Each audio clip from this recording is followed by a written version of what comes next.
Well, hello there, you lovely folks. It's episode 212 of Look Out Sir, a Warhammer podcast made by myself, Dan, and only me. No one else helps at all. Least of all, that silly boy Phil. I hope he hasn't turned up this week. Oh, I'm only here to serve you, sir. I was hoping you were going to go for more of a incredibly offended type response to that, as opposed to turning into a kind of, more kind of simping caricature of yourself there. But it's fine. Well, we don't rehearse these intros. I hope you, dear listener, know. I just kind of go wherever I go with and hope for the best. I can't be offended, Dan, because I know the score. I know how it goes. I know my place in all of this. No, not at all. But no, it is episode 212. It's a pleasure. Hopefully you're going to really enjoy this episode. We certainly did. We've just recorded it. We're now doing the intro as is our way.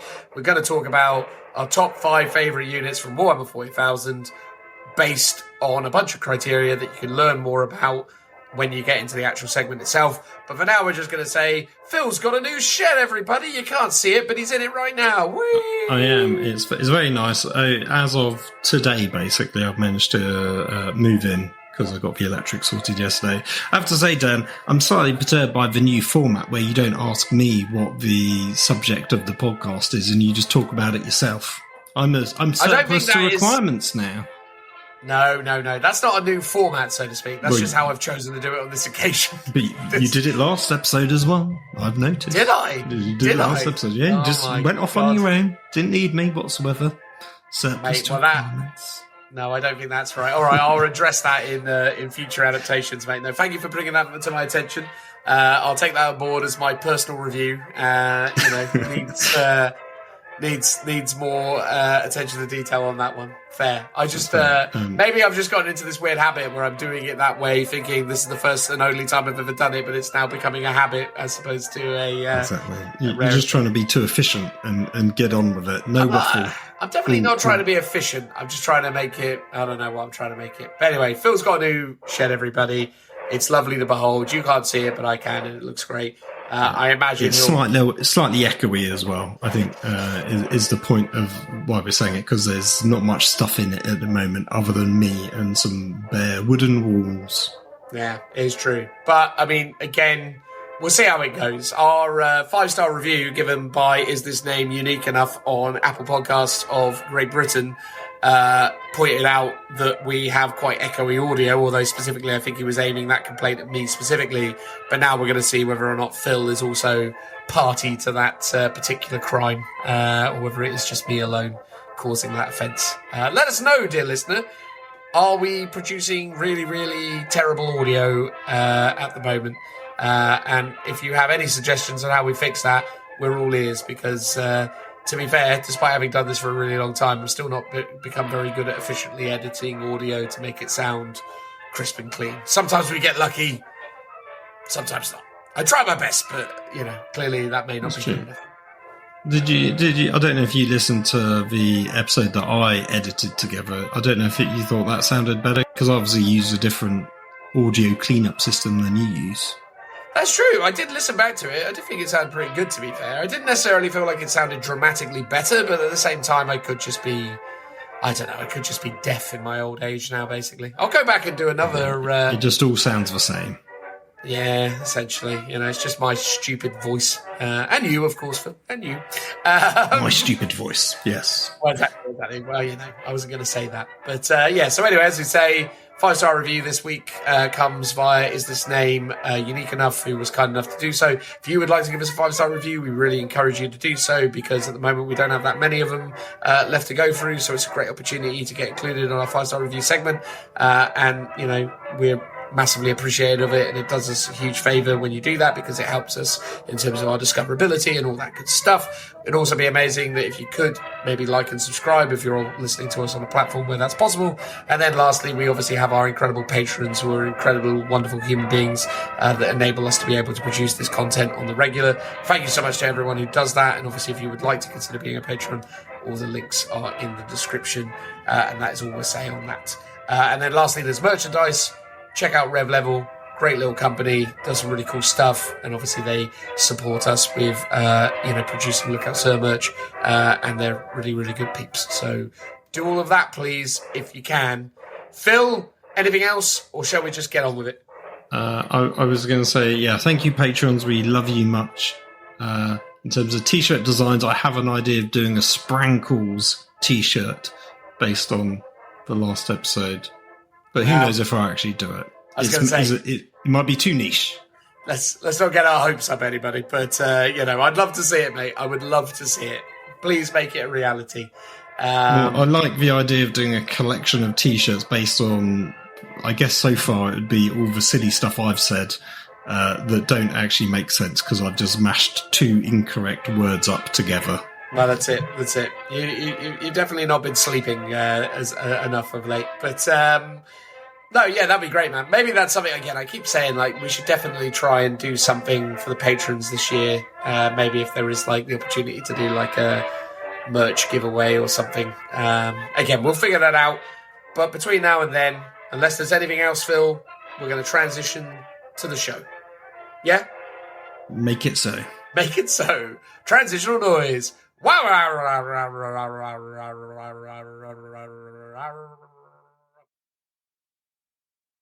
All right, you've read the title, you've heard the intro. Now we're going to talk about our top 5 favourite units in Warhammer 40,000. Myself and Phil. How you doing, buddy? You all right? I am good, thank you. In the echoey shed. Indeed. Well, I mean, I imagine, even though we've not recorded it yet, we probably would have done the due diligence of addressing that in the introduction section. But at the end of the day, we'll do it again now, just in case people skipped it. Phil is now in his new shed.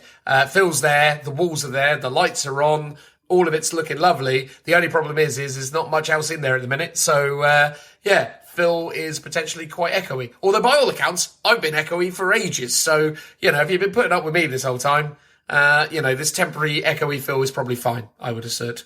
I would have thought so. Let's hope so. I hope so, buddy. But it's looking lovely, mate. Phil's just given me a little 360 around the place. It's looking like an amazing setup. I'm looking forward to heading along and playing some games soon, mate. When do you think the gaming table is going to be done? Probably after I've done a couple of events out the way and I've got those bits painted for those things. Fair. So probably another month to plan it and another month or two to actually get around to building it. I love it, mate. I love it. All right, well, anyway, enough about all that noise. We're going to talk about our 5 favourite units. Now, we had some criteria, or more specifically, because, this was a brainchild of Phil. Phil had some criteria, and I agree with them entirely. But Phil, because, we haven't told people what it is yet, why don't you explain?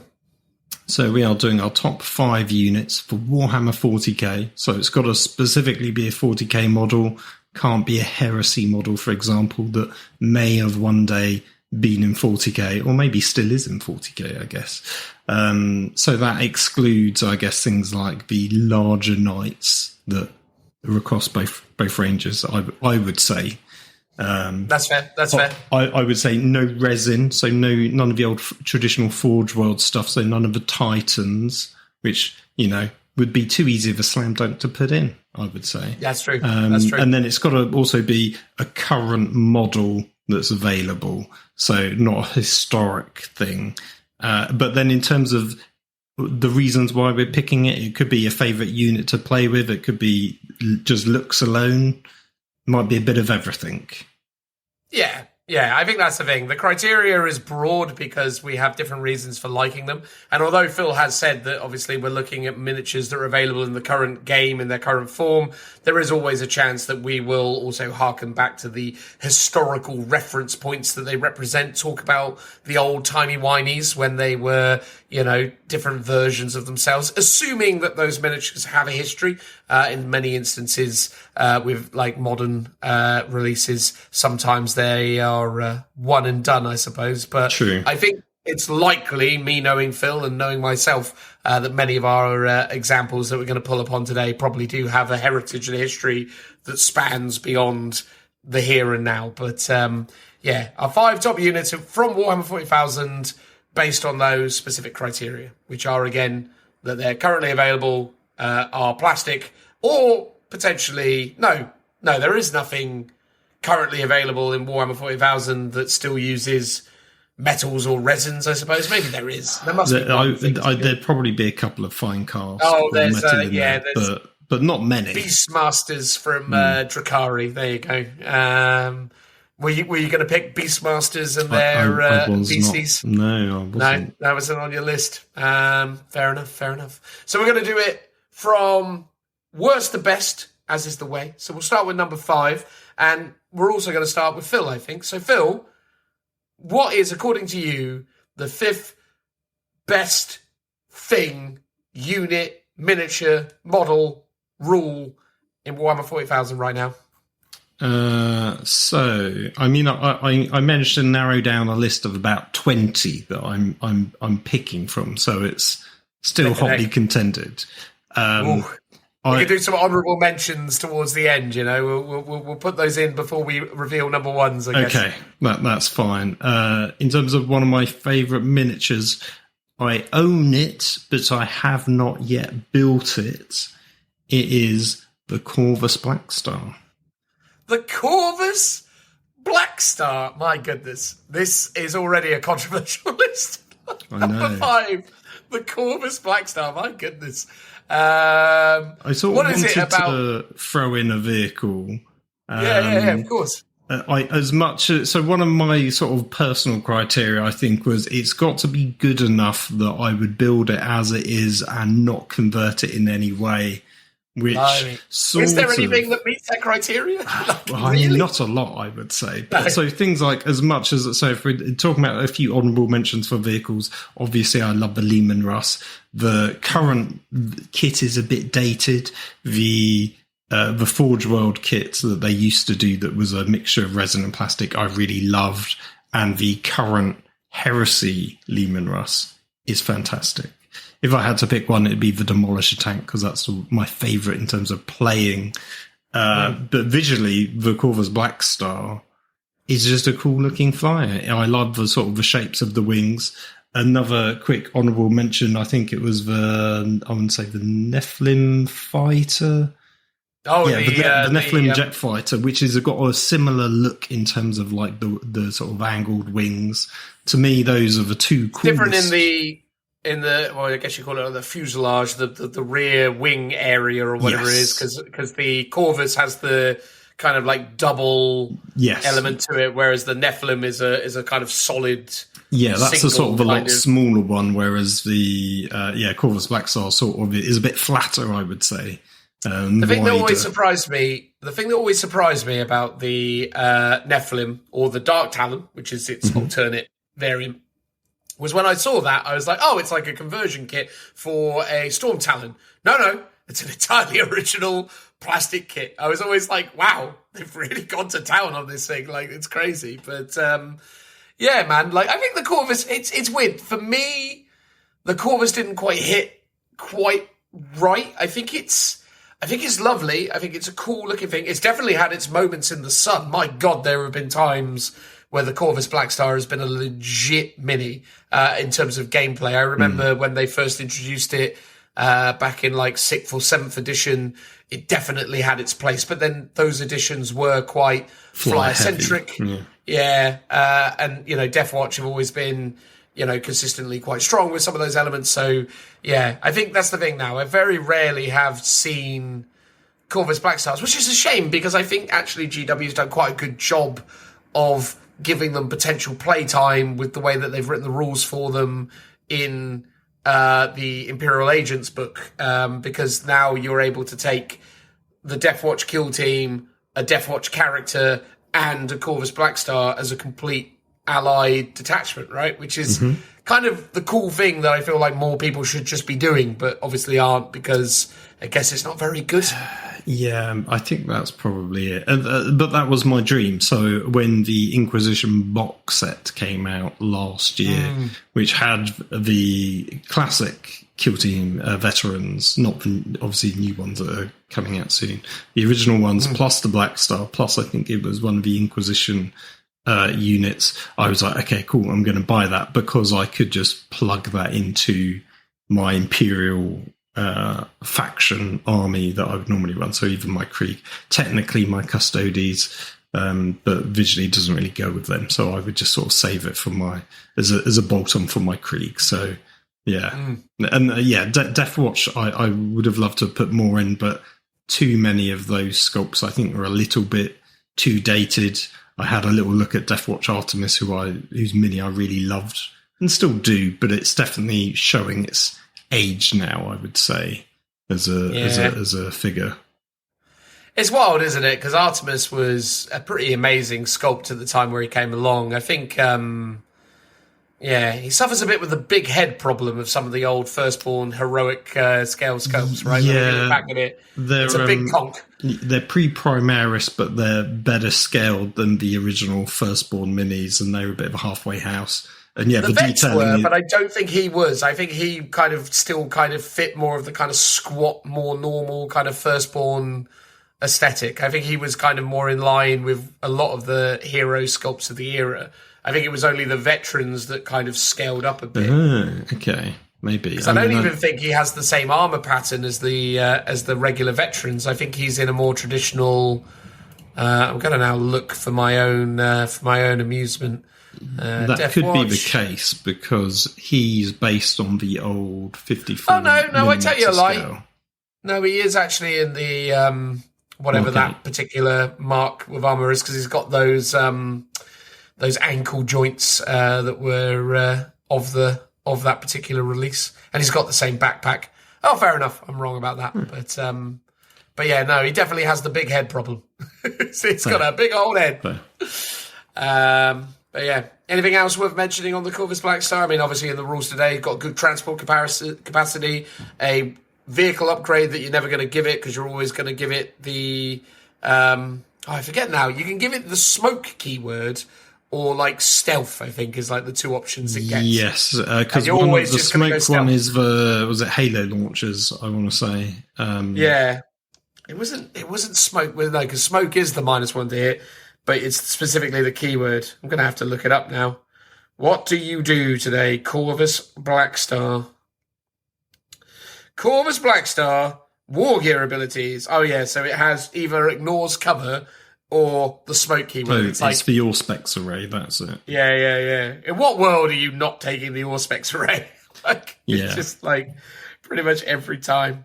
Yeah. I would probably say my one criticism of the model itself is it's got a couple of the jumbo Inquisition symbols and a couple of panels where it's got that kind of almost Grey Knight style sort of lettering embossed in it.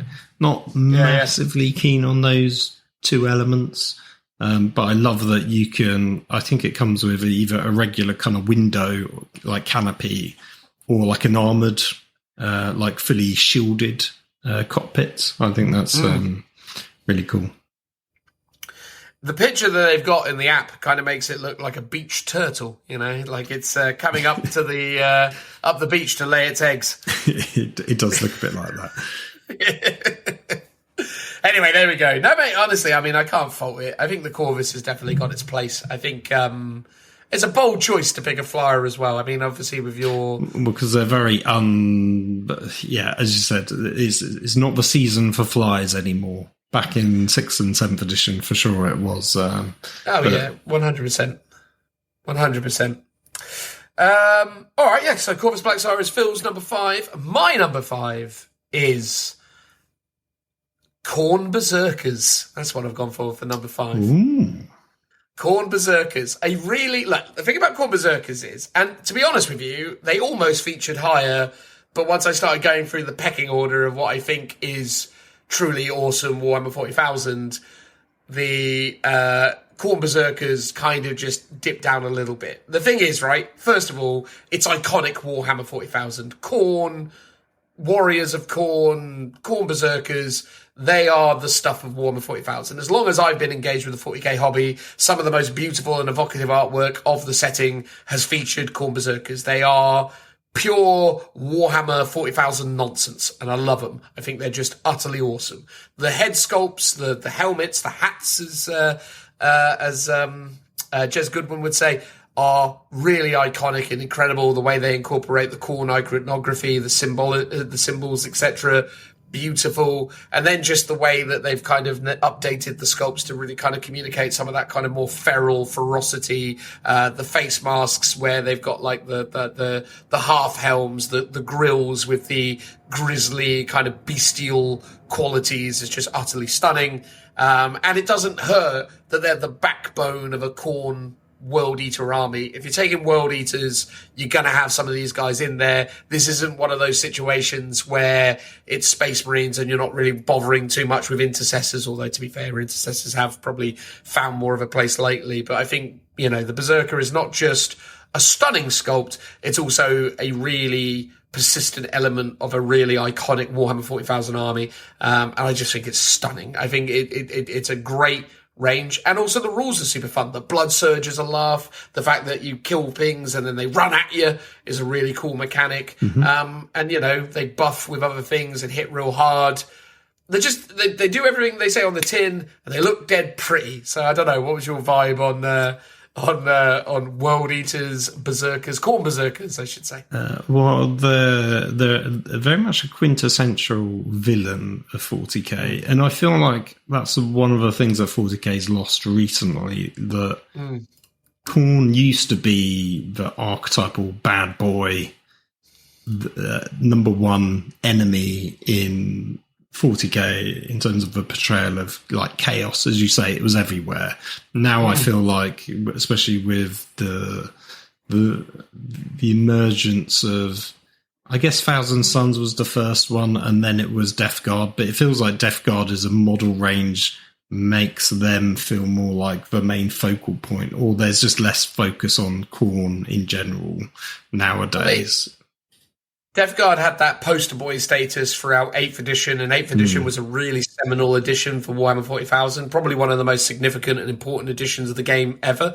And the fact that Death Guard were there sharing real estate with, you know, Primaris Marines was massive. So I think that's the thing. Like, Death Guard have obtained a level of notoriety that goes beyond the World Eaters now. I think, you know, Khorne Berserkers as well were kind of like just default in every Chaos Space Marine army prior to kind of earlier editions. Like if you were doing like Black Legion or you were just doing general Chaos, you just put Berserkers in there. I mean, you know, I was running Berserkers in, you know, my 3rd edition Chaos Space Marine armies. I was running World Eater, or rather Berserkers, in my Khorne Demonkin army.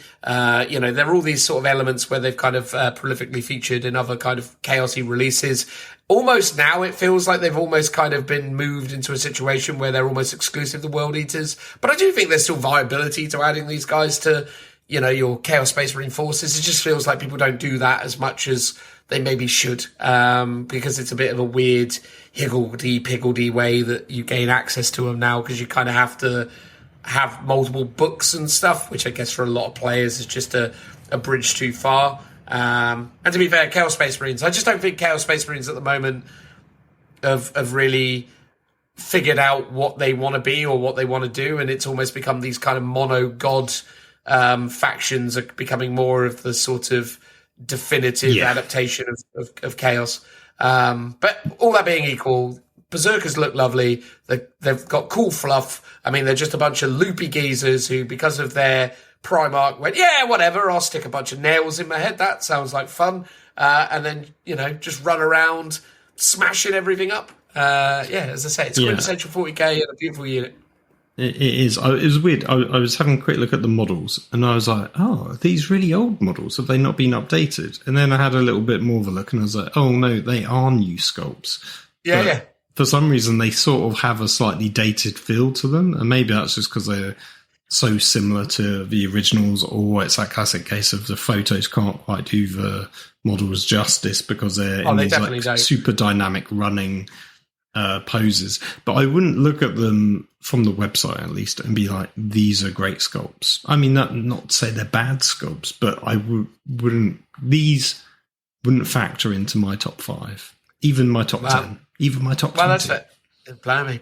Well, look, for me, I think again, there's a personal connection to them. I like them because I've used them across multiple editions in multiple armies, but also I think the reason I really like these sculpts is that I felt like they were a really good adaptation of the of the old kind of fluff and things, and I think that's what works for me with it. I just generally really like them. I was a huge advocate for them when they first came out. I think it's a crying shame that things like the Eightborn have kind of come along and stolen a lot of like real estate from some of these really cool elements. Because to me, if we had gotten this unit and a bunch of Juggernaut themed things, I would have said the World Eater range was, 10 out of 10 must buy. But as it is, it's sort of like, the Berserkers are cool, Khan the Betrayer's cool, a lot of the stuff's cool. It's just, when you look at the ridiculous Jackals and the and the 8-bound, not 8-born, 8-bound, it was a lot to be desired. But anyway, there you go. That's my number 5 pick, my entry into the thing. That's why I suppose it's good, Phil, that we have differing perspectives and opinions. I'm curious if any of ours overlap at any point, but possibly. I guess we'll find out when you tell me what your number 4 is. Yeah, so my number 4, so spoilers, it's Primaris.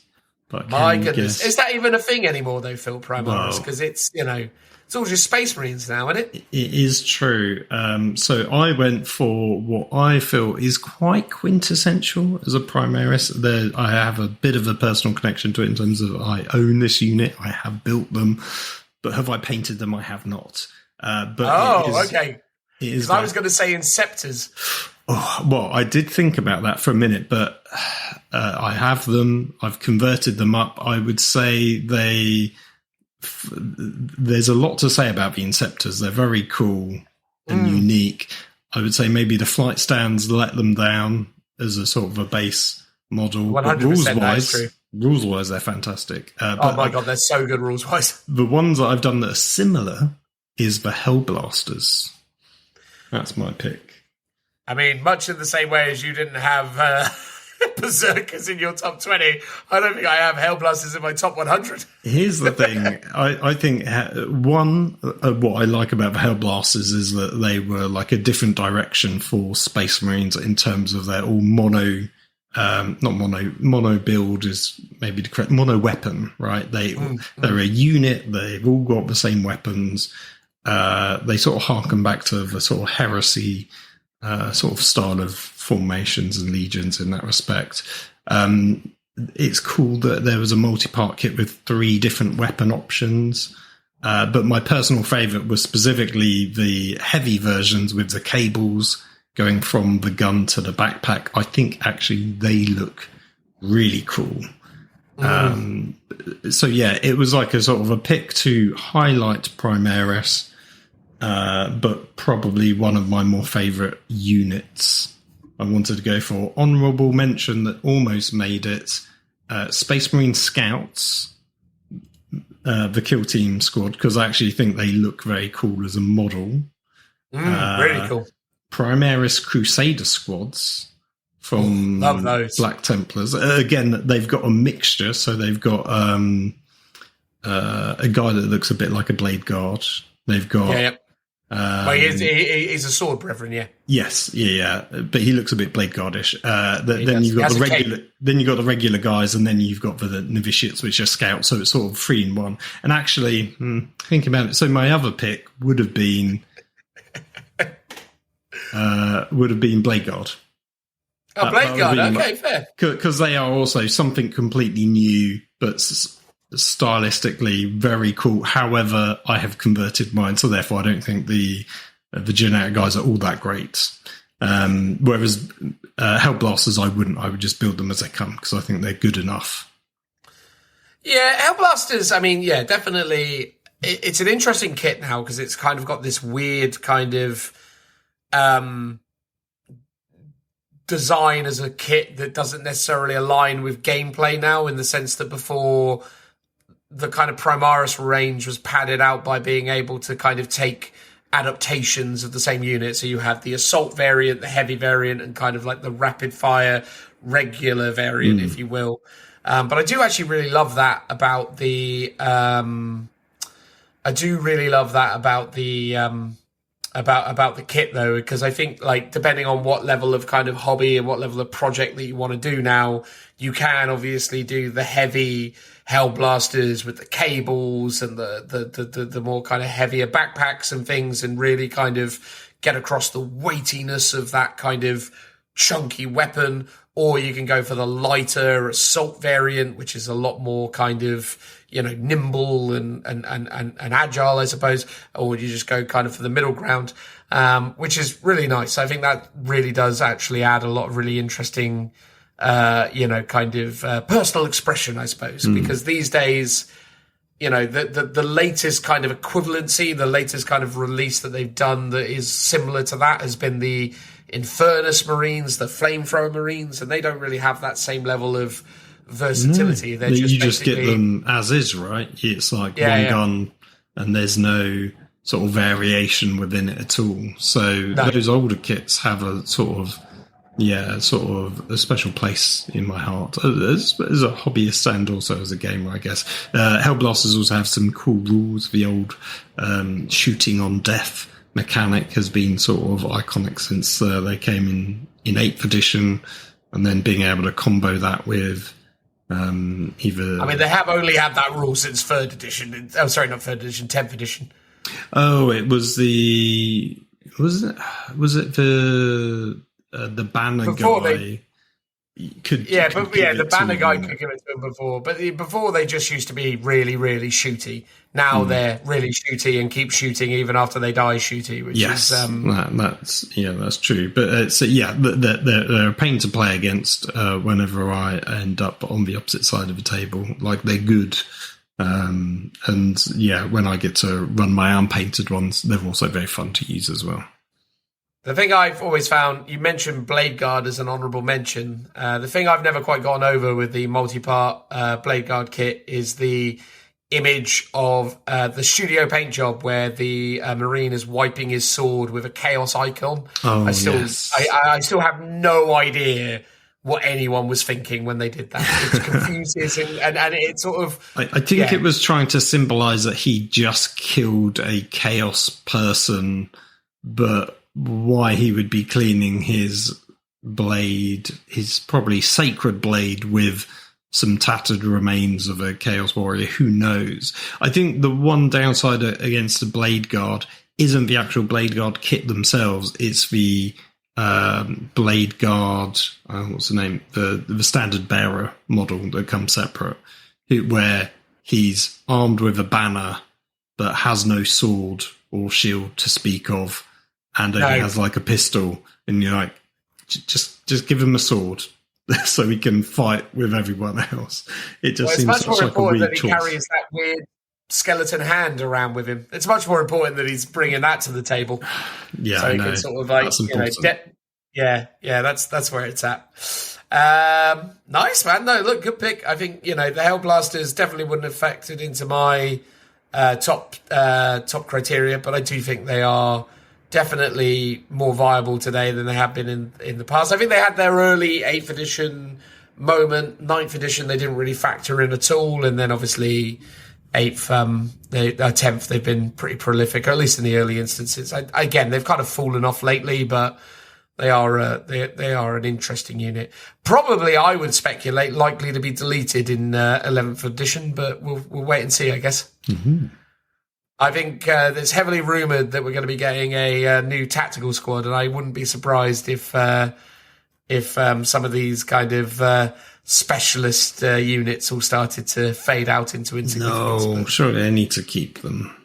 Maybe. But you're right. It would be a bitter pill to swallow that they've made everyone buy things like Intercessors and Hellblasters to replace their old tactical squads, just to then make them redundant to make you buy new Primaris tactical squads. Indeed, which I think they're going to do, but we'll we've only got 9 months to wait, and then we'll find out. My pick for number 4, I think will surprise you, because I don't think you will probably imagine that I would have picked something from this range in particular. But to give you the history, I first started playing this army in 3rd edition Warhammer 40,000, Phil. So I collected this in 3rd edition Warhammer 40,000. And I was inspired by their really sexy robot anime-inspired designs because I was in my teens. Right. And I was dead impressed with it. And then basically they released the stunning range of, crisis suits and other bits and pieces that they did for these guys, which obviously everyone's already worked out is the Tau. It's the Tau, everybody, or the Tau Empire, as it is now. But then they did this really janky job of kind of expanding the range. So they went, look, everyone, they've got these beautiful crisis suits and they're super awesome. But here's a heavy weapon variant of it, the XV-88 broadside battlesuit. Mm-hmm. And all they did is they basically took 2 metal rail cannons and just allowed you to stick them onto the top of your crisis suits, which, by the way, were not the most stable of platforms for these incredibly heavy metal things. They tried to get around it by basically putting some like weighted extra arm bits on to try and kind of compensate for it, but it was an absolute disaster. And for a long time, that's what we got. The good people of Forge World did an amazing job of reinventing the broadside battlesuit to essentially, give it a really cool kind of glow up and stuff. And then Citadel Games Workshop finally, in the release of the Tau Empire, I believe in 7th edition, came along and they went, hold my beer, here you go, the XV-88 broadside battlesuit with rail cannons specifically. I don't mind the missile variant, but I think the rail cannon, the way it's posed, the way it's put together, the whole kind of just bulk and size of the mini, and just, again, how kind of often it's been kind of prolific within the game has just been super awesome. It's just stunning. I think it embodies so much of the elements of what I love about the whole kind of aesthetic of Tau. Big, dumb weapons on big, cool robots. It's super lovely. But yeah, specifically the rail cannon, rail rifle variant is the one that you like sort of hip firing? Correct, yeah. It's the one where it's kind of like holding it in a really sort of like casual manner, basically a weapon that would probably, level a mountain, and he's just kind of wielding it with relative impunity. But yeah, no, the XV-88 broadside battlesuit, I just think it's stunning. And again, what I love about it as a miniature is it is, again, another really beautiful demonstration of like the diversity and the possibilities within Warhammer 40,000. If the Khorne Berserkers and the World Eaters and that kind of archetype is kind of the traditional bonkers nonsense of Warhammer 40,000, this is, a demonstration of some of the more kind of sleek, sophisticated sort of sci-fi elements that they're able to bring into the world. And I love that juxtaposition. And I think that's why the Tau add a lot of value. But I think when they get Tau right, Tau is one of the best ranges in Warhammer 40,000. And more often than not, they get Tau more right than they get them wrong. And I think this is, for me, this is my number one Tau thing. Like, if I could, I'd have loads of them. I thought Commander Farsight, I really like his sculpt and all the rest of it.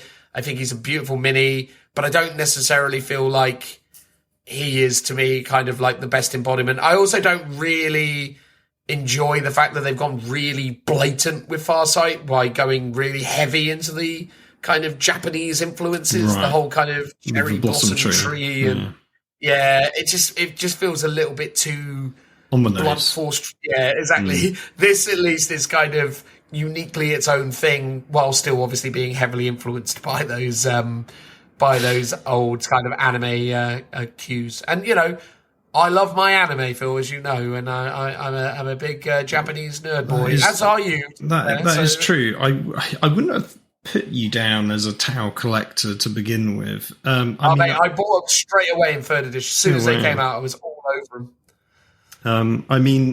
I think if I had to pick a Tau model, it wouldn't have been that for sure. What would have been your Tau model? I don't know. Like the Ghost Keel, I think is pretty cool looking.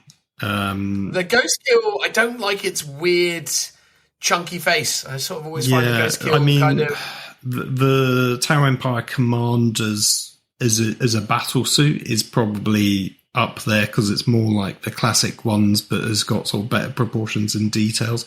I think my favourite mini though is probably Dark Strider, which is a bit of a cop out because it's not like a kind of, it's just a little ethereal mini, right? But I love the character and the pose of his model. I considered putting it in my sort of top 20 shortlist that I was making, but ultimately I was like, it is cool, but it's not as cool as some of the other stuff.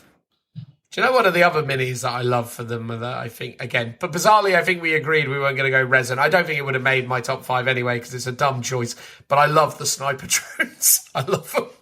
I love the sniper drones. I absolutely love those kits. I think they're fantastic. The geezer behind his little helmet or whatever it is, his viewfinder with all the drones flying around him. Do you know what I don't think it's, I think that's, if it's anything, it's Finecast. It's Finecast. Yeah, Finecast, not Forge. Yeah, no, that one's pretty cool. I mean, I like drones in general. I think they look, very cool. And in terms of resin, the Supremacy suit's pretty cool, I would say. Yeah. But what I loved about the XV88 is the fact I loved its evolution. Like, I loved the fact that we got these. I didn't love it, but back in the day, these really janky metals. And then Forge World in like in the noughties and the 2010s, the way they reinvigorated Tau and basically went, this is what you can do with this, because at the time people were just like, oh my God, look at what they've done with the Tau. Look how amazing these look. And they look stunning, like the way that they reposed the rail rifles and did the whole thing. It was really cool. And they did a really amazing range of commanders. Some of the commander kits were amazing. They introduced a bunch of new battle suits. So like the Riptide scale ones, it was the, was it the Arvana? Was that what it was called? The Wyvarna. Yeah, that was a really nice one. I think my personal fave was it Stealth Drones they were called? They were nice, yeah. It was like a pair of them that you got. They were the little planes. Yes, the ones that were flying around. Yeah. They were great. But that's the thing, man. That's the thing. I like the evolution of the XV88. I think it's a really cool thing. I think the thing is about the XV8s, the Crisis suits, is that they've kind of just never changed really. Like, obviously they've given them, relative glow ups here and there to kind of, realize their the more complexity of the sculpts. I also don't like the stealth battle suits either, because I love the old stealth battle suits. The third ed original stealth battle suits were like, amazing. These ones with their big kind of like dumb, kind of like chunky heads didn't really work for me. But anyway, long story short is, XV88's super cool. I think the problem is with them at the minute is that in game, I don't know if they're like super viable because obviously they're just a single shot range thing. I think if people take them, they take them with the burst missiles or whatever the missile variant is called. What's the missiles called again? Broadside battle suit, blah, blah, blah, blah, blah. High yield. Oh, so there you go. Twin linked high yield missile system pods. There you go. I don't like that's the crazy thing. I really don't like the missile pod variant because it's like really silly. It's like a guy doing like the robot dance with like missiles on his hands, and it's like But you give him that rail rifle. So there you go.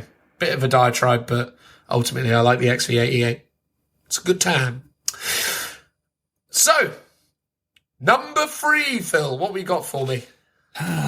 This is almost everything could be interchangeable at this stage because these are all, I think, good picks. Okay.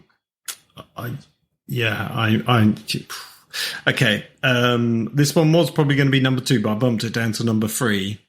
I think you would have this in your top 5. I'd be genuinely surprised if you don't.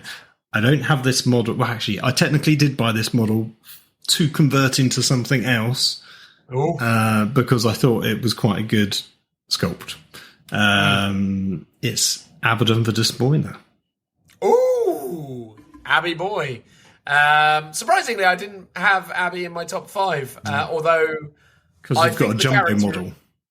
Well, yes, obviously, flexing the fact that I was crazy enough to buy a flipping Weta Workshops Abaddon of the Spoiler. It's still been eating. That's why I've managed to lose so much weight over the course of this year, Phil. Can't afford anything else. Yeah, exactly. Just take all your food money and spend it on a massive statue, and then get stung extra for import duties, and then you're living the dream. But mate, yeah, no, Abby is great. Like, he's a great mini, and again, marked a really interesting evolution in the way that they were kind of like depicting the character, because he was like the forebearer, the forerunner for this new kind of jumbo-sized epic heroes. Because after him, we got Gazcol Fracker, like new, big, ridiculous Gazcol. We also got, like new sculpts for people like Farsight and etc. So like they've definitely, off the back of Abaddon, really, up their game when it comes to these big epic hero sculpts, which is really cool. I suppose you could argue that things like Belisarius Cawl and Roberte Guilliman and the Incarn, etc., were probably more representations of that. Primogenitors of those. Yeah, but I think they were Abaddon's a good new things, whereas Abby was like, Abby was established, made new, but made proper, Yes, yeah, true. And I think he, sort of marks an interesting point in history in like how he appeared in the lore, destroying Cadia, what he represents for chaos as a whole, even though, as we sort of alluded to already, it feels like Black Legion's a bit undercooked in comparison to the mono gods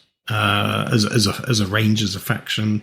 But he's still a great mini. He sort of looks fantastic. He, I think, does he have variant heads? I want to say he does, actually.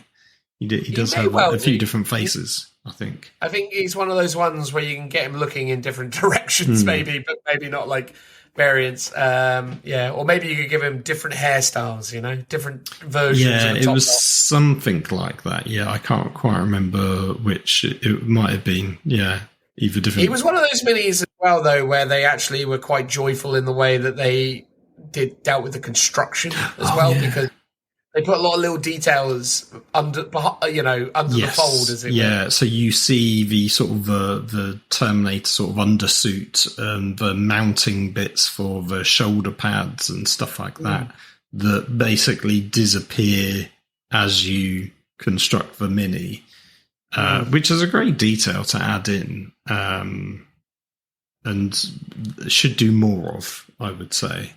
Well, they've done it in times, and there's sculpts that I've built sometimes that are just a joy to put together. He's not in my top 5, but like Trajan Valores is one of the most wonderful build experiences, because when you put them together, things just kind of click in ways that you're just like, my God, it's like a puzzle, but it's a beautiful, design in the way that it works. And it feels like Abby kind of leans into some of those sort of design cues as well. He looks stunning. And again, he's one of the most iconic heroes in all. I think he is the most iconic character in all of Warhammer. I think there is nothing that depicts Warhammer more than Abaddon the Despoiler. That's why I spent stupid amounts of money on buying a statue of him, because I was like, well, if you're going to get a 40k or Warhammer piece of iconography, I can't think of anyone who's more iconic, other than, I guess, that John Blanche artwork of the Emperor on the Golden Throne.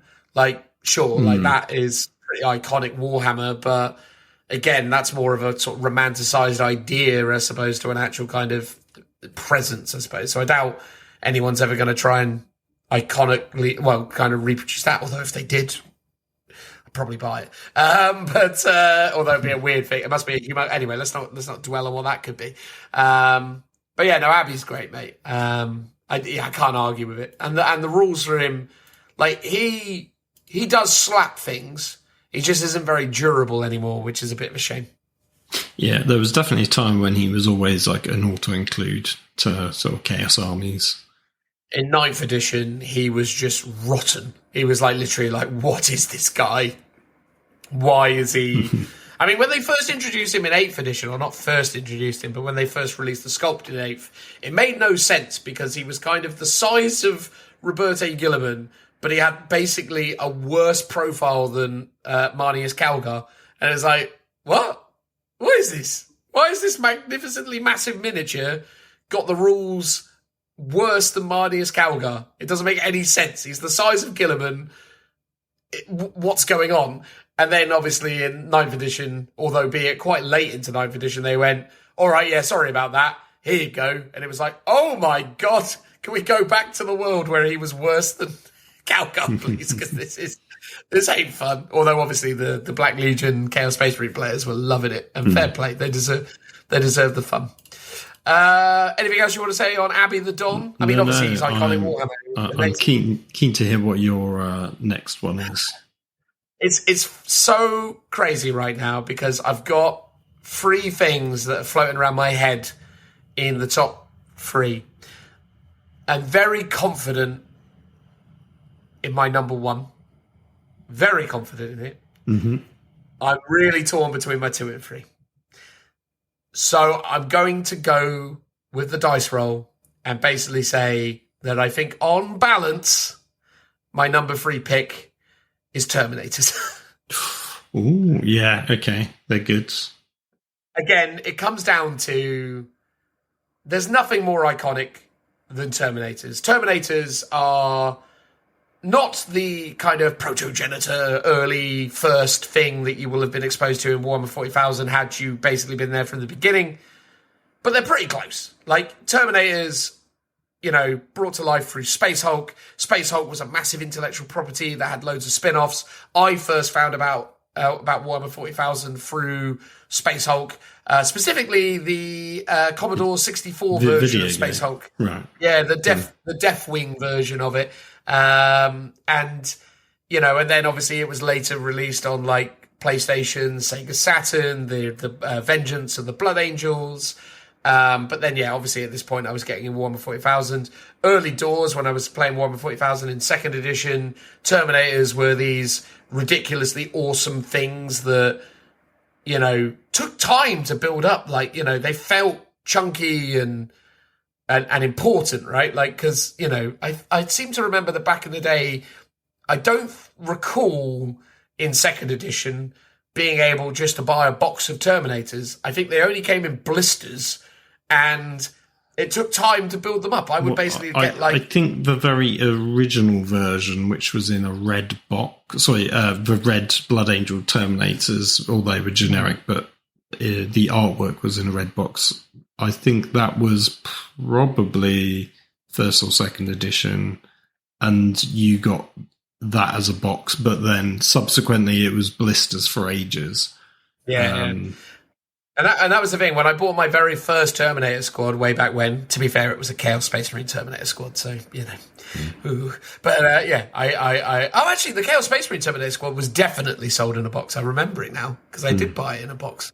All right, well, then scratch what I was saying. But my point is that, yeah, all of that being said, Terminators, iconic Warhammer 40,000 IP, and this edition's re-release of the Terminator is just perfect. Those minis are stunning, and anyone who says otherwise is wrong, to reference Bardic Broadcast's Hero Quest is the best game ever made statement. Those Terminators, they could be number 1 in my opinion, but I've put them at number 3 to kind of hedge my bets a little bit on it, because let's be honest, they are quite, by design, quite understated. But that kit is a joy to build. Have you built new Terminators lately, Phil? No, because I saw when the launch box came out, I think the Terminators are great, but I'm just not fussed. I've still got a backlog of Terminators to get through. Ironically, I think since then I managed to pick up the Infernus Marines on cheap and the easy build Terminator Captain, which I think is gorgeous. And actually, I was considering in my top list doing the multi-part Terminator Captain, because that is an out of left field statement there, mate. Flipping heck. I mean, don't get me wrong, it's stunning. I built one; they're really nice, but like, right. So you're complaining that I would almost pick the Terminator Captain sculpt, but you pick the Terminators. Arguably, the Terminator Captain looks better and cooler than the Terminators. Yeah, but while still being a Terminator. I agree. I think the thing is with that Terminator though is that I think that like the standard one, the easy build one might have it a little bit better. I mean, let's be honest, the Terminator Chaplain is quite cool as well, but that is true. I would say my only real criticism of the generic Terminators is that obviously there's no assault variant included yet. And it will probably just be a separate box when it does come out rather than all combined together. I mean, that's a real nitpick, but you are right that the resculpt is great. They're really lovely minis, but no, I haven't bought them or built them yet. But at the same time, I think I will at some point because they're just Terminators, right? And as you say, they're iconic. Mate, they're so nice. Like the standard kit is just really beautiful to put together. I've built I built 5 of the easy build ones, and then I've done 15 of the multi-part ones. Nice. And then I've also done 10 of the Deathwing Knights, which are also quite cool. But I think my third place crown goes to the generic Terminator squad. When they came along, I was just like, well, these are the coolest things ever. I love them. They're so cool. And then I immediately bought 20 of them. I was like, I must have them. They must be mine. Most of my Space Marine armies that I've been playing throughout 10th edition start with 20 Terminators in them, just because I think they're so cool. I don't care that they're terrible in game and that you can do better things. I love them. I've been running them in games all this edition. I think they're the coolest thing. Space Marines to me is Terminators. Like, Primaris stuff is fine, and I like certain things. Don't get me wrong, Phil, at one point I was genuinely considering having Death Company in my top 5 just because of its iconicness. But I hate what they've done to the new Death Company stuff, even though I kind of advocated for it and people gave me a lot of poo-poo for that. But, I kind of understand why they did it, but then I've seen it against the backdrop of like the Space Wolves and things, and I'm a bit like, actually, it's quite disappointing. But no, Terminators are stunning. Love them. I think they're super fun. And I think people are sleeping on them. Don't take 20 of them, though. That's a mistake. I think they're a tough nuts to crack. So and they can just appear anywhere pretty much, obviously, unless you're being screened out. So they do pose a real problem. They've got a reasonable... they've got pretty decent shooting, and they've also got real close combat threat. They sort of do it all in the sort of a triangle of toughness, shooting, and fighting. They are all 3 of them. If you were to put maneuverability in there as a 4th and make it a square, they sort of got that from deep striking. But then once they've deep struck down, they could be sort of stuck somewhere. But that's why you take the teleport hammer, right?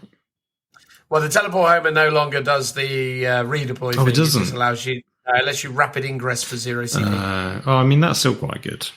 It's very potent, really powerful. You can do a lot of really fun stuff with it. But there you go, Terminators. Love them. They're great. What are you saying, Phil? It's now... I mean, we're in the rarefied air here, mate. So, we're now asking for you to say what your number 2 thing is and your rationale for it. So, I'm hoping it's going to be great. This is... I don't want to say it's a joke answer because it genuinely isn't. So I'm going to combo it and have it as a joint second with another miniature, which is similar, but more people would appreciate. So my number 2...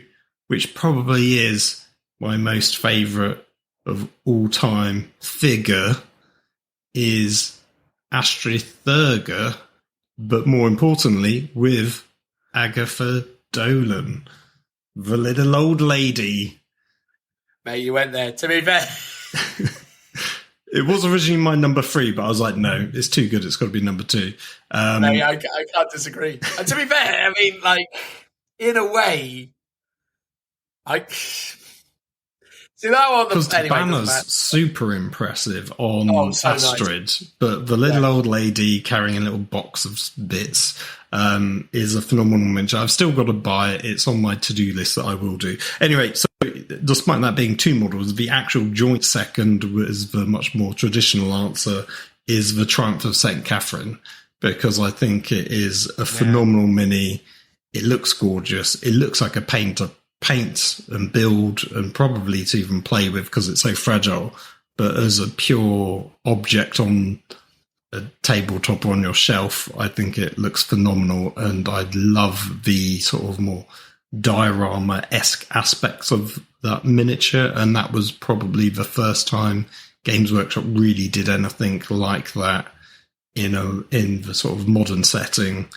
And then they've since done sort of subsequent units similar to that, like either I want to say the Silent King or the equivalent of Silent King for the Ozark Bone Reapers, where they've had a person with lots of attendants around them.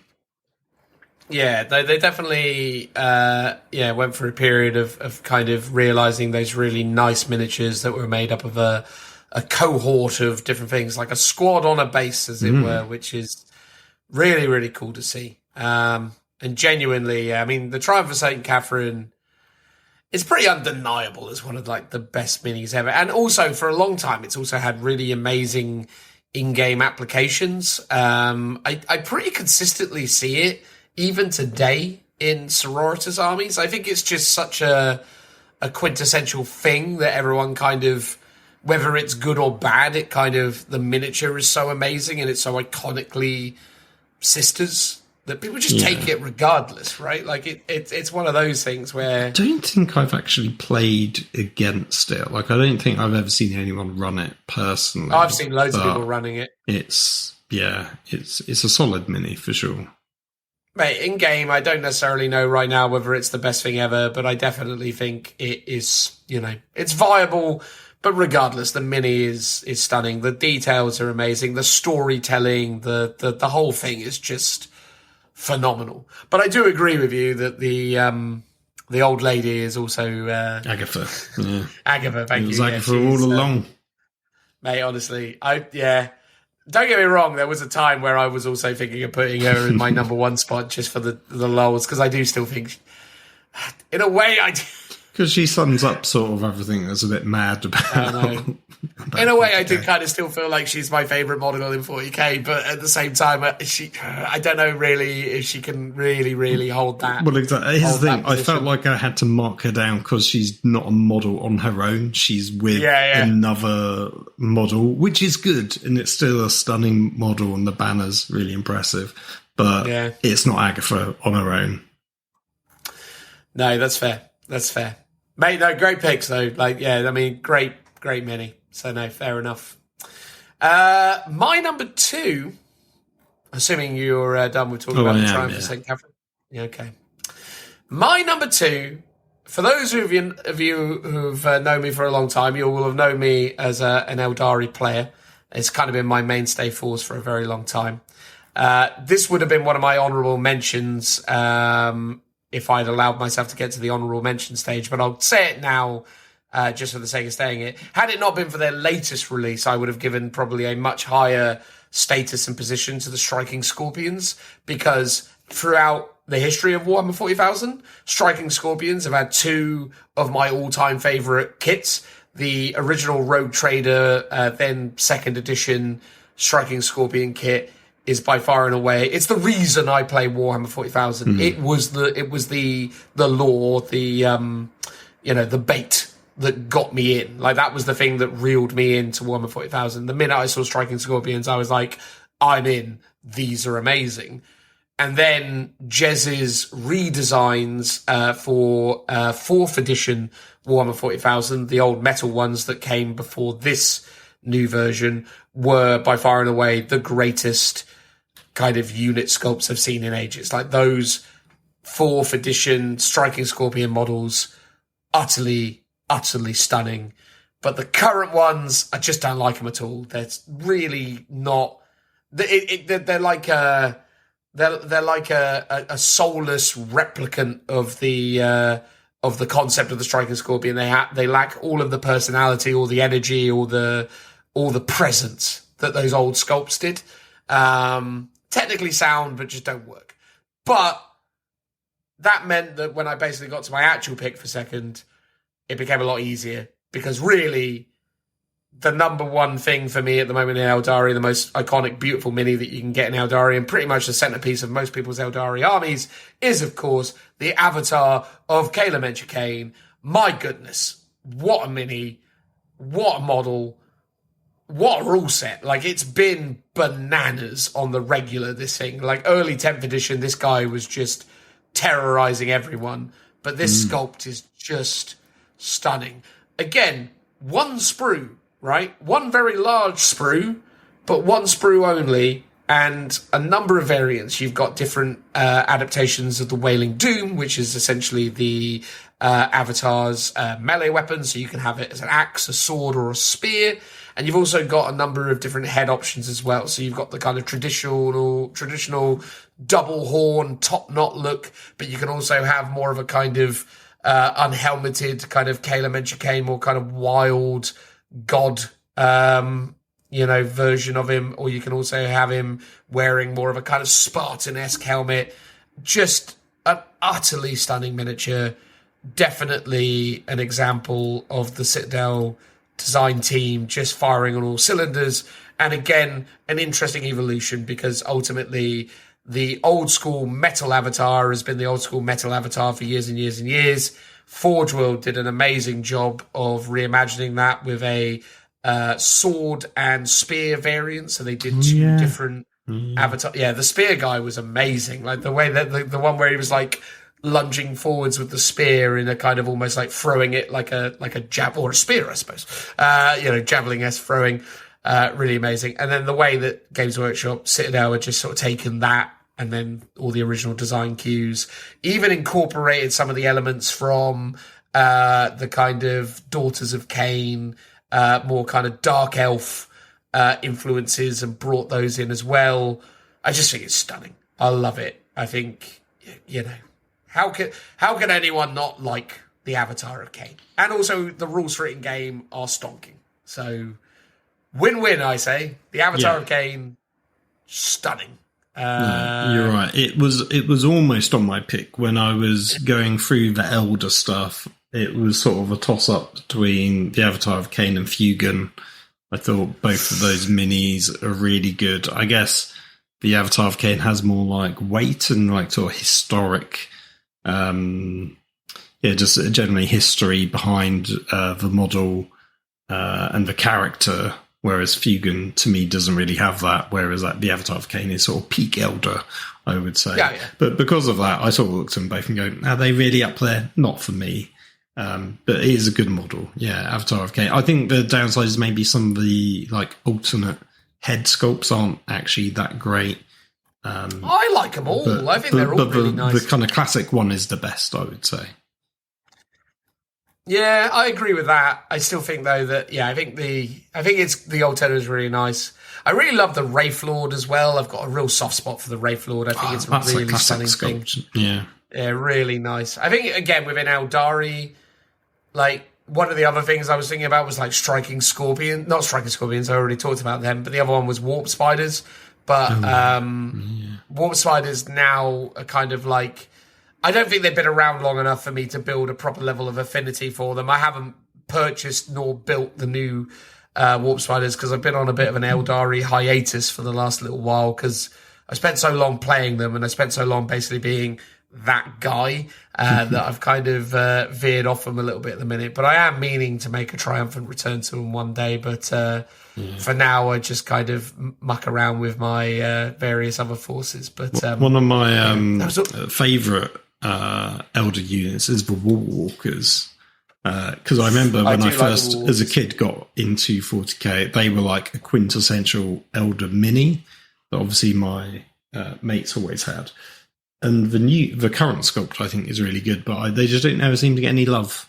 It's like the Tower of Piranhas, great little, slightly dinky, odd mini, but no one seems to enjoy. But the Warwalkers, I think, should be like a staple in every single army, like a Dreadnought is to 40k. Instead, you just get either the Wraith Knights or the Avatar nowadays. Yeah. I was also tempted to say the Viper just because it's just this ridiculous thing that's still available now.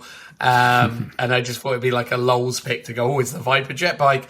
Because that's the thing, the Viper jet bike is like, it's another one of those minis that kind of is a throwback to the olden times. Although then again, so is the Falcon, so is obviously any of the Grav Tank kits, because they're all of the same era. You know, they've got those kind of Eldari, Elder pilots that kind of lean into certain design cues that have long since kind of left the range. Like the geezer who's the gunner on the Viper is very definitively of the kind of era of Eldari where he's got like he's wearing like a leather jacket. It's a very it's not really of its time. Like if they do well, it's not like now, as it were. But yeah. Eldari on the whole has got some stunning minis, but the Avatar is the one. I think if the close second, if I was picking just Eldari to the Avatar, is genuinely the Wraith Lord, because I think it is a iconic old thing. And if we could be talking about across the span of time, I would be saying that some of the older Striking Scorpion sculpts absolutely nailed it. But there you go. That was our 5 through 2. We're going to get to number 1, but before we do number 1, we'll probably throw out a couple other honourable mentions. Phil, did you have any that you wanted to mention before we get to our number 1? So many. So many. All right, fine.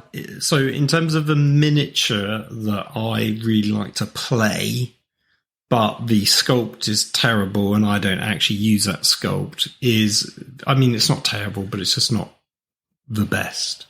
But it is the Custodes Blade Champion. Oh, the Blade Wizard. That people refer to as a Blade Wizard. Rules-wise, pretty much always phenomenal. Does what he's meant to on the tabletop. Sort of just runs around and murders stuff. And often just helps other things run in and murder stuff as well, because you often have like an advance and charge ability with him, or sort of re-rolls to your advances or charges, depending on which edition we're talking about. But yeah, a fun miniature. My conversion that I've done for my Thunder Warriors, I really love. But just as a playable mini, from a rules perspective, he's definitely up there as one of my faves. Have you got an honourable mention? I mean, I could keep listing more, but let's alternate. Let's alternate. I mean, an honourable mention that I would have mentioned had I been able to, but it didn't meet the criteria that we set for ourselves. I would have put out an honourable mention for the Legion of the Damned, because I think the Legion of the Damned are just one of the coolest things in Warhammer. Iconic, absolutely. And, it's a shame that they're not really relevant anymore, because I think the Legion of the Damned are just super awesome. And again, this would have been one of those things where I was less talking about the sculpts and just more about what they are and what they represent.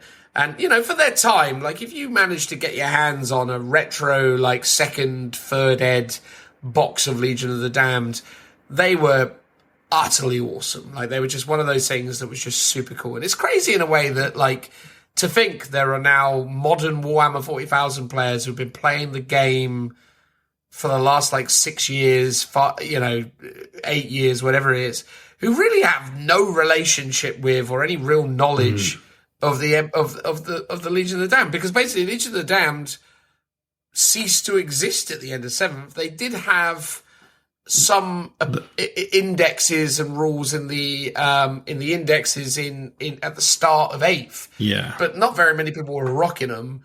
And then basically when 9th edition rolled around, they weren't good. They were halfway viable. I mean, they basically were bolt guns with ignores cover. But they could also just deep strike down, right? And I think I remember Richie, was it Richard that ran them at an event? Because there was the event mechanic was when a unit dies, it can come back on a dice roll, or just came back every turn. But so he was just constantly deep striking them in shooting. When they died, they just did the same thing again and again. Whereas all my stuff would have to come in from the table edge and stuff like that. So It was a bit gamey, but very thematic. And yeah, they're iconic. For me, they were my first Space Marine army that I had back as a kid. So I collected them after my Imperial Guard for a time. And I think some of them were a mixture of metal and plastic, like the actual Legion of the Damned minis.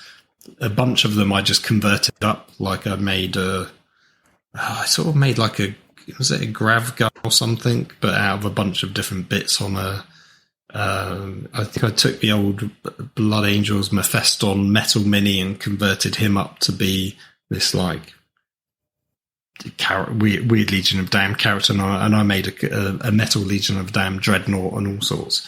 I've still got somewhere, so I'll have to dust them out at some point and take some photos of them.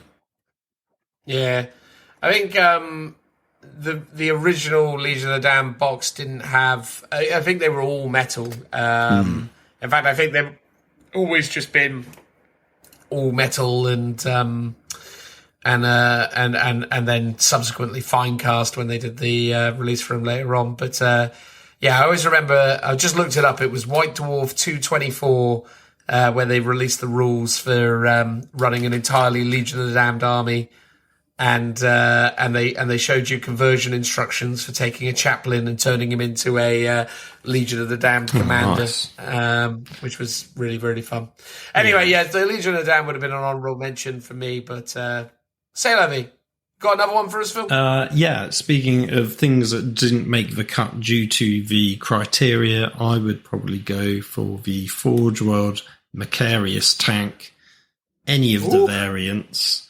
I mean, Malcador tanks are good, but the Macarius ones are super cool, and they don't exist at all at the moment. Like, they don't exist in Heresy, whereas the Malcador tanks do. I think it's one of those weird things where lore-wise they came after the Heresy, so maybe that's why they've not appeared in plastic, but then maybe they will at some point. This should have been what the Rogel Dawn was, but they gave us that. Still to this day an abomination of a mini, but the Macarius tank, really beautiful. It was all resin, amazingly detailed. I've got a bunch up in my loft waiting to build one day, but even though there's no rules for them, I will still build them because they're just gorgeous, like pieces to own. The Vulcan heavy bolter variant's particularly cool, although weirdly visually out of all of them that was my least favourite but had the best rules because it just did a bucket of dice, and I think if you didn't move you got to shoot twice with it, so I think it was like 20 shots shooting twice, and I think in 8th edition do you remember when the Lehman Russes did that all the time? Oh god, yeah. Yeah, that was mad, wasn't it? When the Lehman Russ is just shooting twice all the time. Yeah, well, it's because it was D6 shots. So on its own, it was actually quite terrible. You needed to basically not move them, or you move them under half, so you could move up to 5 inches. That was basically. Yeah. That was sort of thematic of what the old sort of rules were, like the sort of the ponderous nature of them. They could move faster, but really you're moving them at a slower pace to maximize their shooting. Yeah, no, I loved it. Good times. But yeah, the Macarius, those tanks, very, very cool, to be fair. And I do know you obviously have an affinity for them in that regard, so I'm not surprised that you shout them out. I suppose if I was to say like another weird like honorable mention for me, I don't know really. Again, it started getting into the realm of like characters and things, and then started getting into like generic character sculpts. So I had a bit where I was looking at the chaplain on bike going, is that good enough? Does that stack up? I think it does. I think the chaplain on bike's really nice. I had a similar kind of thought process with the Tech Marine as well, because I really love the Tech Marine sculpt. Yeah, that's not good. Like the Tech Marine and the chaplain on bike are really cool. Like, yeah, those two were kind of, there was a real part of me that was like, will I say chaplain on bike? I mean, it's stunning, and I actually have built and painted one. I think they're great. So it was in my top 20 list, short list, and I do technically own it because I wanted the head for something else. Yes. No, they are really cool. The Chapman's on bike. I think every little detail of it is super nice. Yeah, I'm a big fan of it. But anyway, enough of that. Why don't we say what your number one is, Phil? And then I hope to God it's not the same as what I'm about to say. Mine is a character. Mine is yours a character? Well, it depends on what you say, because I might have to scramble and find another answer. Well, no, we can have a joint first. That makes it perfect. So this is a new entry. It's but basically it's Logan Grimnar. Oh, thank God! I didn't pick Logan Grimnar. There you go. Okay, good. I'm picking it purely because it's just a phenomenal miniature. Like it's also a glow up because the old one was terrible. I didn't phenomenal. Hate the sleigh. Here's the thing: 40k is very silly, and things don't make sense, and that is almost the point of 40k. That everything is a bit dysfunctional and hard to use, but some things just don't work for me, and you just disassociate from them, and you'll be like, well, that just wouldn't work in a world of, flying armored superheroes. Some things just break the illusion and the immersion of what you're buying into as a game system. And the sled to me was that step too far. It was just That's like, fair. Oh yeah, that was just a bit nonsense. Whereas the new version with his wolf buddies is just phenomenal. Looks really good, and it's just a fantastic sculpt. That is the only reason why I picked it. I sort of hated the fact that I picked so many characters. I was trying to do more units, but I sort of had to boil it down to what is the best actual sculpt, and I think this is it basically. Well, it's funny because you obviously have that criteria, and I sort of have that criteria too. And based on that, what do you think my number one is? Helbrecht? Is it still Helbrecht? Absolutely, mate. There is no one better than High Marshal Helbrecht, the number one boy. I spit on you from afar, Logan Grimnar, and raise you, High Marshal Helbrecht, the real number one boy.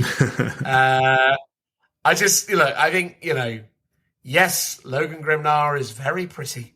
And to their credit, I think they've done a better job in the GW paint job department of painting Logan Grimnar than they have Helbrecht. I think Helbrecht's paint job, if done with the same kind of grizzled detail that they've done on Logan Grimnar as the two sculptors side by side, I think Helbrecht could potentially edge him out. I think Helbrecht is and still remains number one.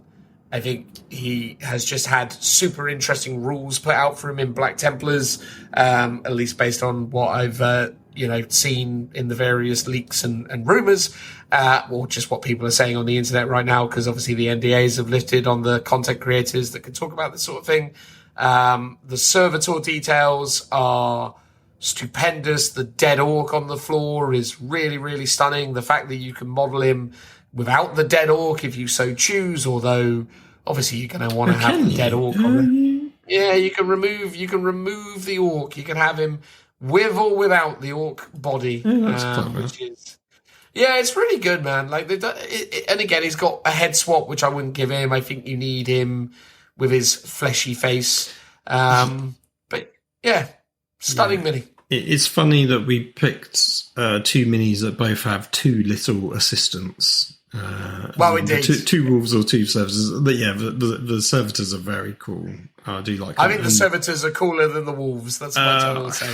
Yeah, I think so. Again, it's the fact that one of them's cleaning the sword is that kind of peak 40k nonsense that I was just talking about. I think the one thing I don't like of the sculpt is the headband that he's got on. I know it's part of the artwork. I think if there was another bare head option that didn't have that, I would probably prefer that more. I do like the fact they give you the knightly helmet as an option, but out of the two, I'd probably still go with the bare head. I mean, it is a cool model for sure. It's mate, there's a lot to love about the Black Templars range. When I was having a look on the website as I was doing my shortlist, I just looked at the black dice for the black and red Black Templars dice. Obviously, they're so nice. But I was like, yeah, they've just got something nice about them. Those square edges. Black Templars have a real like sort of iconic look to them, and this is a good model. This is a good model for sure. Mate, it's a great model. It's a great model, and I think for me, it's like. I can't deny how cool I think that mini is, and I've always been a fan of it. I started painting it actually the other day in light of the fact that I knew that, Black Templars are now around the corner again. I was like, I should just get on and get him painted because I enjoy him that much that I feel like I should just get it done. Black Templars have a great scheme. They are if I was to do another Space Marine chapter, they'd be up there for sure. Yeah, I think they're great. I think they're really, really great. I'm really, but again, I've always just been a fan of Hellbrick. I think like every time, because again, to me, Logan is really nice, but I just don't think he's weighted properly. I think the fact that he looks uncomfortable up there on the rock, he looks like he's losing his balance, just sort of confuses me. Really? Yeah, because if you look at because of how his sort of arms are posed and stuff. I mean, admittedly, when you see it in 3D, he's striding forwards and he's kind of firmly planted. But I don't know, when you see that initial picture, it looks like he's kind of going. I sort of see what you mean. Here's the thing: I've not yet seen this model in person, so this is all speculation of just the photos. Yeah, I sort of get what you mean, but I don't think that would be an issue when you see it and he's sort of striding forwards. No, I don't doubt. The only thing that annoys me more is I had a conversion idea for my Thunderwolf guys, so I was going to do a version of Trajan / Valdor, and he was going to be accompanied by at least one wolf. Probably not two, because I wasn't going to do a large base, and I picked up the lady on the wolf from Sublight Gravelords, Belladonna. So the only thing that annoys me now is that he's posed on a rock surrounded by wolves in the same way I was going to do my conversion. But these wolves are much cooler than the Belladonna wolves. But I still like those ones, and they probably fit better on a smaller base, which would be more WYSIWYG for what I would be doing. But that would be the only thing that's like they beat me to it from a cool wolf character, basically. Those scoundrels. How inconsiderate of them. I know. But there we go. Look, that was it. That was us going through a top 5 list of Warhammer 40,000 miniatures. Some we picked because of gaming reasons, although let's be honest, we were just going with Rule of Cool the whole time, which we think is a overriding way that you should all approach your, hobbying and or gaming. Take the cool stuff, whether it's good or bad on the tabletop, we'll, chop and change as the editions and years roll on. But what is cool will never die. Although maybe, I don't know. The grinding of time is so relentless. But anyway, there you go. That was us talking about that. Anything you want to say, Phil, before I move us on to the 5-star review bit? I was just going to highlight one thing, that in my actual top 5, I did not select a single Astra Militarum unit. And as I was looking through the list, I was like, there's not a lot that I actually am really keen on. I think some of the newer sculpts are pretty good. My 2 favourites that would have gotten close is the Primaris Psyker, I think is actually a stunning mini in character. The classic Ogrins with Ripper guns, one unit that I've always wanted but never owned, part because Kree could historically never take them because they were abhumans. They can now, though, so that's why they've been on my one-day list. I will get around to adding them in. But sadly, none of the newer stuff didn't quite make it. Yeah, it's weird, isn't it? Because I sort of go through the ranges and stuff, and to be honest with you, like there were some other things that were on the tip of my tongue. Like, there was a lot of orc stuff that I loved and was really strongly considering putting in there, but I just don't have the same affinity with it. So, like, the mega boss war boss in Mega Armor was like an utterly you know, the one with like the double-handed axe with the grot on top of it. Yeah, he's cool. Utterly incredible miniature. Real big fan of that. I really love the kill team, the commandos. I think they're a really awesome unit. Yeah, so there's definitely some really. Please. Oh, yeah. I was going to say, some really cool stuff in orcs. Yeah, nice. I looked at orcs. I couldn't really find anything that I really loved. But in terms of other ones, like for Necrons, I really like the Hexmark Destroyer with all the guns. And then for Genestealer Cot, I really liked it was going to be Outland Jackals, because that's a really great unit, or the Nexus, which is the guy looking at the map, again, because it's like a mini diorama. And then for Tyranids, I had the Lictor, but in one, the generic pose is the best one, but the alternates pose didn't really do it for me. Yeah, and then for Admech, I had Skitarii Marshal. He was probably my fave. Yeah, I mean, this is the thing. If I was going to pick from the Admech, I'd probably be talking about the horsies. I think they're really beautiful, but yeah, the one thing I didn't even bother looking at was Leagues of Votann, because that's all rubbish. So I had a quick look. I mean, I think the Land Fortress, is it Hecaton Land Fortress? I think that's probably the weirdest but best unit out of them, but ultimately nothing particularly appeals to me from them.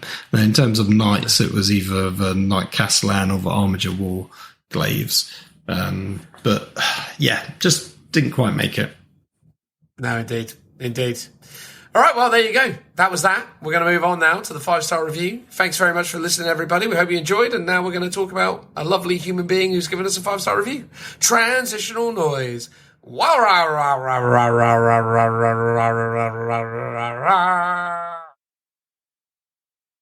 Hey all, it's the 5-star review segment of the Lookout Sir podcast. On this, the 212th episode. And on this occasion, we are honouring Is This Name Unique Enough, who has left us a 5-star review.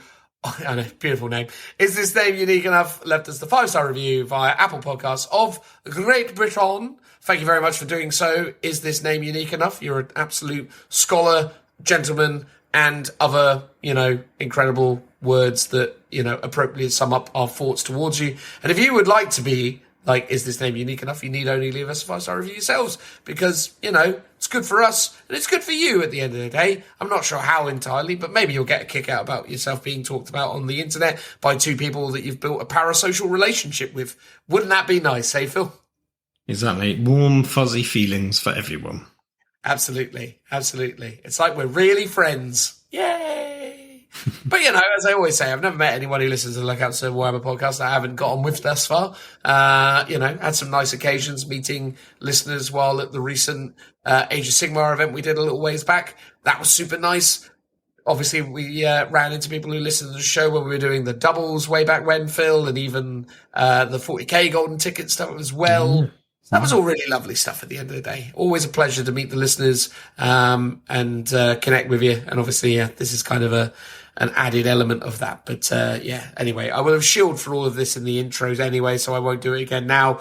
But yeah, appreciate it. Means a lot. And obviously, thank you very much to Is This Name Unique Enough for giving us a 5-star review, which reads 7 stars minus 2 stars equals 5 stars. Now, I am no mathematical whiz, Phil, but that sounds about right to me. Would you agree with that formulae? I would indeed, yes. All right, well, there we go. Absolutely fantastic Warhammer insight / discussion, full stop. High quality, relevant, up to date, and accurate. What more could you want? I'm going to stop there and just say accuracy is not guaranteed. Let's be real. But again, thank you so much for acknowledging our high quality, relevancy, and up to dateness. As regular listeners know, we've not signed any NDAs or done any dealings with Games Workshop, mostly because they haven't really ever asked us, but if they did, we wouldn't anyway, because we really enjoy kind of having that relative independence. But the fact is that, yeah, it's cool that we're able to do it despite the fact that we don't get early access to stuff, which is cool. Next, well, the waffle to content ratio is high. E.g., episode 198, it was 14 minutes before the actual content started. I mean, that's possibly true. That's quite long. That's quite long. We've gotten a little bit more streamlined since, I'd say, although probably not. I'd hope so. No, I don't think we have, Phil. I think the problem is we are who we are at this stage. There's no point trying to change us. Also, audio quality. Oh, here we go. All the loveliness, and now he's hitting us. Phil, you're going to probably extra offend in this instance because you've got the extra echoiness. Also, audio quality. Get some acoustic absorption in your recording room. There you go. Just, meaningful critique. But which one? I think probably me more than you. But the funny thing is I do have it. I just think it's poorly situated. I think I either need to enclose myself more within my recording space or add more acoustic dampening to my ceiling, because I think that's probably where the bulk of it goes. I have this thing, right, where I think the problem is of where I'm projecting my voice. I think it does rebound a little bit. But I've got a lot of stuff in here. It's not like... But it is a very little, like, boxy room that I'm in, so I don't know. It feels like it should be fine. Maybe I just need to get a rug. Maybe that'll help. Maybe that's it. Yeah. But despite these issues, still worth 5 stars. I listened to every episode start to finish. So inevitably, we'll be listening to this section here, unless, of course, we've upset you in the episodes between then and now. We hope we haven't. We hope you're still here with us and enjoying the pod. Is this name unique enough? Whether or not that is true, genuinely, massive thank you for your 5-star review. It means the world to us that listeners like yourself take the time to reach out, give the 5-star reviews, but also just are there listening along with us, talking about all this silly nonsense on a regular basis. Thanks very much for being awesome, and thanks for enabling us to do all of this silly stuff. But to elaborate on that more, it is, of course, Phil. Is this name unique enough? Yes, it is. Well done. Clearly, you created your account just to give us a 5-star review, so we appreciate that greatly. Thank you very much for the 7 stars, even if you did deduct 2. 1, I guess, because we waffled, and 2 because of Dan's, maybe mine's, echoey voices, one of which we can improve in terms of the echo. The waffling, as Dad already said, you're just stuck with. So, we look forward to that 6-star review in the future when we sort our stuff out. Thank you very much. Yeah, no, massive thank you. Cheers, everyone. Really enjoyed that episode. Hopefully you did too. Just basically us saying about the stuff we really like, which is always fun. And hopefully you enjoyed that. Maybe we should do the stuff we like the least in the future, although I imagine that'll just be us slamming the Votan even more again. But who knows? Or Desolation Marines, maybe. Maybe that's a final honourable mention, Phil. What's your least favourite unit in current day 140,000? Is it the Desolation Marine? Possibly. I mean, the ATV's iconically up there, but I think the Desolation Marines are actually worse visually, I think. Fair. Mine are the Caphonian Berserkers. Get in the bin. I don't mind them. Oh, so mate, come on. Absolutely terrible. But yeah, I guess people, if there's comments on our YouTube section, people could let us know their favourite units and maybe speculate on their worst units that we can then mention in a future episode. Absolutely. There you go. Farm that interaction, Phil. That's what we need. Come on. Feed the algorithm. Say things to us. There'll be a post on social media, on our Facebooks and our Instagrams, where you can let us know there as well. Absolutely. But until then, goodbye, everybody. Bye-bye. Bye now.